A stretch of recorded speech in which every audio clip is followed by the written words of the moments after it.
So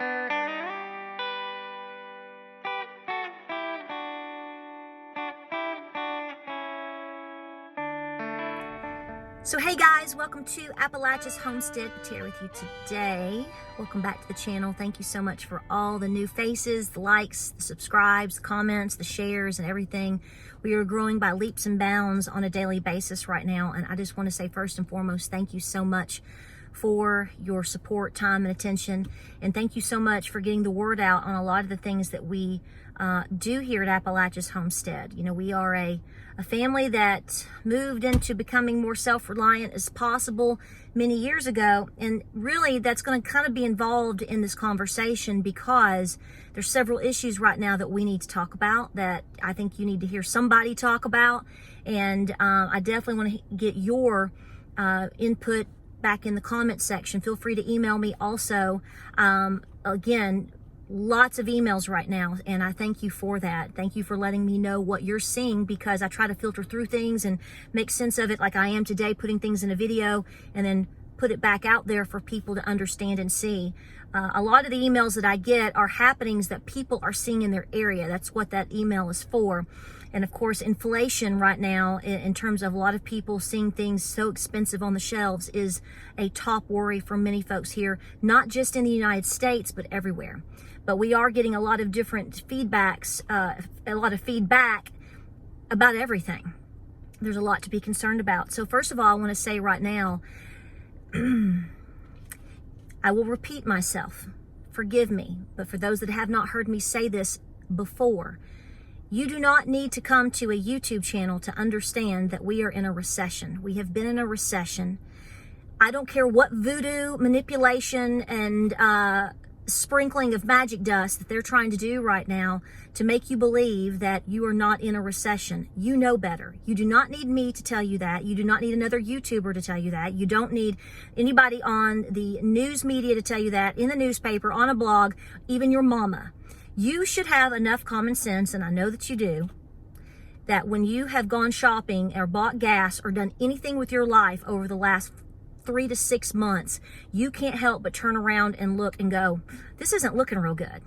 So we're going to go past that and say, we know where we are. You know where you are. You don't need some knucklehead numbskull, including me, telling you what the economic situation of the world and of the global economy is looking like. You already feel it when you go and buy groceries for your family, when you are paying what I don't even want to guess how many some of you are paying to drive back and forth to work every week. I know what we're paying here. I know what my husband pays. And I'm telling you right now, it has made a huge dent in our pocketbook as it has yours. It's very painful, especially when you have to also account for higher energy prices. And we won't even go back into talking about the situation. Get some air on me. My neck's going to turn red. Oh no. Talking about the cost just to run a farm right now. Those are all separate, huge conversations, and they are enough to make you so mad that we would be here forever ranting. But let me explain to you right now. They are going to try to convince you that you are okay. Let me be modest. They are going to try to convince you. It appears they could be trying to likely deny or make you believe that we are not in a recession. And that's the way that the conversation and the narrative is being flipped to by the end of the week. Because you see, we can just change reality anytime we want to when it's convenient for our narrative, right? Right. I want to be a bumblebee today, so I'm a bumblebee. Buzz, buzz. So that's the way we roll now. So if I just tell you you're not in a recession, then, oh, you're not. If I tell you that we can just sort of change the numbers and maybe we need to rethink things, then, oh, you're not. You know, kind of like you reimagine. Remember how you were reimagining so many things and reimagine? Now you've been reimagined so much, you don't have any common sense left. I mean, most people have been so reimagined that they can't fight their way out of a wet paper bag anymore. So let me warn you right now, at the end of the week, when it appears that they are most likely going to try to tell you that you are not in a recession, you know better. okay? What somebody tells you on TV or from a political arena does not define how you're going to pay your bills this month, how you're going to buy food for your babies, where you're going to find baby formula, and how you're going to pay your energy bill. What's your mamaw going to do? Okay, so remember that. You are not stupid. Don't let them treat you like you're stupid, because that's the way they gain control when they do that. They only gain control if you allow it. Now, I'm not telling you to go do anything particular, so nobody better take me out of context here. I'm saying don't let them get control of your mind, because you are in a recession. Believe me, when you are paying more than double than you were less than 2 years ago for gas, and you can't hardly get back and forth to work, you are in a recession. You are in a personal crisis. Might I remind you again, and I will continue to say this, November the 8th, on Highway 321 in Maryville, Tennessee, here in my area where I am, which all of you know, gas was $1.59 a gallon. I took pictures of it. I encourage you, and I actually push you to take pictures and screenshots of everything that you're seeing as we are on this journey, so that you do not forget where you came from. Document. Write it down. November the 8th, Patera paid $1.59 at Weigel's on Highway 321 in Maryville, Tennessee. Absolutely. I am double that slap me. I am more than double that today. We are right now at about $3.99 a gallon here in the same area, Southeast Tennessee. I know a lot of you out there are paying a lot more. Now listen, they're also going to tell you that employment and the economy and things are so good. Well, if things are so doggone good, how come 7-Eleven is, I wrote down some stuff for you today. How come 7-Eleven is getting rid of almost 1,000 employees right now? And when I read the article from MSN.com, I went to even MSN.com is posting an entire article. I'll post it. Everything will be down below. 7-Eleven is letting go nearly 1,000 employees because they have to lower their expenses. Their gas is expensive. They're basically, it looks like by the article, they're having to do a restructure of the business. It goes into a lot of different details. But the point is people are losing jobs. It's the weirdest scenario I've ever seen in my life. People are losing jobs and places can't get workers. Where the truth is in all of these scenarios that we are seeing, we can only guess. But what I do know is you better be preparing. That's going to be the theme throughout every article I tell you. The next thing I'm going to tell you is, this just came out yesterday. Now, this is from, I believe, the Tennessee Conservative. So, see, I kind of flipped on you. See how I'm in the mushy middle? Hiring freeze. Nearly half of all small business owners are not willing to hire now because of labor costs and skyrocketing inflation. 45%. This article came out yesterday, I do believe. I'll link it down below. Have halted hiring. So this is where my mind went. And I think, somebody's going to say, well, that's easy for you to say. There's been a conversation going on in my home. I don't know if I have said it on a video, but I'm going to say it today. If you are in fear, no. We're all in fear of losing jobs. If you are an individual out there that could get a job that is not currently right now working due to whatever the reasons we're seeing people not work, but you can go get a job right now, one that you're comfortable working at, one that's paying at least a wage that you feel is, something you could work for. I'm not gonna say what I can say what I think, but everybody's gonna argue it. Just hear me out. We could get to a point, folks. This is the point. We could get to a point that you may not be able to get a job because nobody's going to hire anybody. It's kind of like, I don't want to say get it while the getting is good. Because I know if I say, go get a job at Chick-fil-A, somebody's going to say, who are you to tell me to go work fast food? So see, that's what I'm kind of dancing around here. I'm not telling you to go get anything, but probably a job. Because if you're riding out thinking that the government or your neighbor is going to save you, you're wrong. If you think your churches are going to swoop in and save you, you're probably very wrong, because most preachers right now aren't telling their congregations to stock up and to be prepared for hard times. So guess what? When you can't feed little Johnny at the dinner table, they don't care if that pastor ain't gonna care if you got a biscuit in that baby's mouth. You hear me? You hear me? If they're not helping people now, and if they're not speaking truth now, they're not coming to help you down the road. So I'm going to say this to you like I would tell my own kids. Get your foot in the door. Don't sit around and think that this is going to be a situation where, you can just go get a job whenever you want to. Now, I know there's been some people comment recently saying, oh, they're not really hiring. That's all a lie. I'm not going to get into the minutia of that. I do not believe that every gajillion job posting that we can see everywhere that we go is a lie. Maybe some of them are. Maybe some of them only will want you to work 3 hours a week. I don't know. Okay? I get what you're saying. That's another debate for another day. But you probably should go find out. Because if you're going to be relying on a paycheck by your input of labor at a place of employment, and you don't have one right now, probably would be a good time to get really aggressive and go get one. I want to know that I said that, because I don't think people are thinking outside of the box and understanding that if we fall into a recession, which frankly will borderline a depression, if not push us into one. See, they're going to lie to you. So, I mean, you could be out here gnawing on trees and not have a thing, and they're going to lie to you and say that your life is good, and, you'll be happy. So you need to think about what scenario that you're in, okay? I am totally sympathetic to a lot of folks' situations right now for everything that we've been through the last 2 years. I get it. But I'm concerned for your future.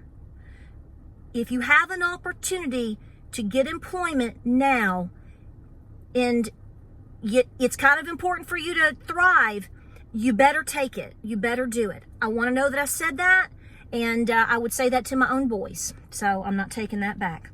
Last but not least, the Family Dollar has recalled 400 items. I'll put that down below because they were improperly shipped. Imagine that. By the looks of what I saw on the file, it looks to be a lot of body products, medications, toothpaste, etc., etc. So I don't know if you've seen that recall, but 400 items. So that's kind of convenient. You guys already know about the Mylar bag situation. I'm not going to jump in on that other than take care of your due diligence. Take care of your due diligence. I mean, obviously, there's going to be a lot of different things that are going to be happening as time presses forth. So, the more that you prepare, the more that you get items when they're available, when you can, the better off you're going to be. So let me close out my video by saying this. And I'm getting fired up. I've already been to the rodeo personally myself with job loss in a recession. So I know exactly how this personally feels. I know how that feels as a mother, and I know how that feels as a wife, and as a partial breadwinner of the family. I have talked about this before, and I'm just going to go briefly into it. So 15 months before I lost my job unexpectedly, and I was making half of our income, I have said to you that I felt like I had a great awakening on Valentine's Day, February 14th, 2007. You could call it a panic attack. I call it a great awakening. And that day, I literally cried to my husband because the fear of losing my home, the fear of what if one of us ever lost our jobs, what if something happened to one of us, what are we going to do? We would have to file bankruptcy because we had too much debt. We weren't prepared. Now, I wasn't living on a farm at the time. I wasn't yeehaw like you think I am now. No, I was much younger working mom, and had 3 little boys under the age of 6. So the fear of losing half of our income would have definitely put us into bankruptcy. But I listened to our inner voices. We prayed. My husband said, we're selling the house. We did everything that we needed to do, and we got out, and we made a life change very quickly. We did that in 3 months. And I kept working at that job because the goal was, we're going to get out of debt. We're going to downsize our home. We're paying everything off. We paid off our school loans. We didn't expect the government and the taxpayer to do it. We did it. We paid everything off. We changed our entire lifestyle. And the goal was at that time, actually, before I was laid off, that I was going to work, try to keep working for a solid year. We were working opposite shifts. In other words, I would go to work in the morning. I would drop my eldest child off at public school. And I went to work. My husband kept the younger 2 babies at home until I got off work, and then he worked the second shift. We didn't see each other basically during the week. We did everything we needed to do in order to become basically debt-free with the exception of the house, and save money, because I was going to come home and be a stay-at-home mom. My life changed. Well, like I said, 15 months after we made these decisions and went through the process and started saving money, out of the blue one day, I went to work, worked the morning, no problem, went to Wendy's for lunch. Sure did. Met my husband, who sometimes would meet me at lunch at like a little place like that, and he'd bring the kids so I could see him at lunch and see him. That was our big date, you know. And we would eat a sandwich. He went back home with the kiddos. I went back to work, and when I walked in, I got my papers. No warning whatsoever. And do you know, still to this day, I will tell you that is one of the greatest moments of my life, because it took 15 months after all the things that we did to realize it wasn't just me trying to be a responsible mom or whatever. I listened to what I was being told to do by God. He was protecting me. I swallowed my pride, and we made hard decisions, and we stopped caring what everybody else thought, and we stopped listening to what everybody else was telling us to do or not to do, and we took care of ourselves and our little family. So for those of you out there right now that have people in your life that are telling you not to get your house in order, you better kick those sorry souls to the curb. Because I'm going to tell you right now, any voice out there telling you that you should not be preparing and doing the best that you can for your family, to look after yourself, your health, your farm, your kids, your husband, and your whatever, I don't care if it's an apartment, taking care of you, your finances, and making sure that you are properly put away with being as prepared as possible, that is not the voice of God talking to you. You'd better be defying it, rebuking it, and getting busy. I had somebody ask me today, and I'm going to say something very, very personal, and I'm not going to go into really deep conversation about it, because I have my feelings and my viewpoints, which are probably different than other people, and I don't feel that it's worthy to argue about. But I want to say right now, I had a lady ask me today, I've had several of you ask me, do I believe it? Why don't I believe in the rapture?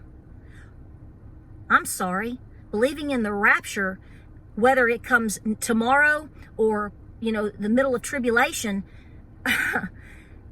has nothing to do with being prepared. Do you think for one solid minute the Lord is telling you to sit in your lazy boy and, sit around and eat bonbons and watch Days of Our Lives every day? If that's the God that's telling you to do those things, that's not my God. That ain't my Lord. I don't think Jesus would be applauding that. So let's stop debating and let's get busy. The last time I checked, I'm not the Lord, and I certainly bet you aren't either. So let's stop trying to guesstimate what we think He's going to do and when things are going to come, and look up and say, you tell me what to do today, Lord. What's my mission? And I'm going to tell you right now, you may be of a different opinion, or maybe you just have a good excuse, but I seriously doubt He's going to tell you just to sit around and do nothing. That's not the God I know. So anybody that's telling you that, anybody that's manipulating you with that, or any voice that's telling you these things, you better question where it's coming from. And I said it, and I'm not taking it back. We got problems, people. We got problems. Don't get caught up in these problems. You push as hard as you can, and don't let anybody lie to you. Whether it's a knucklehead on the television, a knucklehead on the YouTube, your mother-in-law or sister-in-law down the street, you know exactly what you need to be doing. Pray about it. And I assure you, you are going to be rewarded for your good deeds and your good works, because every ounce of preparation that you do, whether you use it or not, somebody, whether it's you or someone in your family or someone down the road or somebody you don't even know today, is going to need it. Believe it, because it's going to happen. Stay busy. Don't let them lie to you. Don't let anything lie to you. You know what you need to do today. Stay the course. We appreciate you being here. I'm fired up. I'm fired up. Fired up. I don't like being lied to. Don't you lie to me. Don't you lie to me. Tell me ain't gonna be no Mr. Potato Head. Psh. Okay, I'm done. Like, subscribe, share, get that fire going, stay busy, and we will see you, it's a guarantee, on the next video.